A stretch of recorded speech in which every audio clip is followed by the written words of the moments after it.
Паисий Хилендарски. Той е български народен будител, духовник и светия, автор на История славяно-българска. Чрез творбата си, Паисий се стреми да събуди народностното съзнание на българите, да им внуши, че имат основания за високо национално самочувствие. Много учени го сочат за основоположник на българското възраждане. При обиколките си из българските земи той носи своя исторически труд, за да бъде преписван и разпространяван сред народа.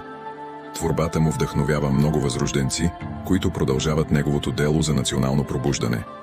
Няма много информация за личния му живот, но е известно, че е живял скромно и се е посветил на духовната и просветителска мисия.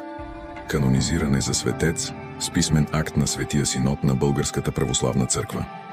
Близо до църквата Свети Никола в Самоков е открит гроб, в който е намерен медальон с неговото име. Този гроб е основен претендент за мястото, където е намерил последен покой Паисий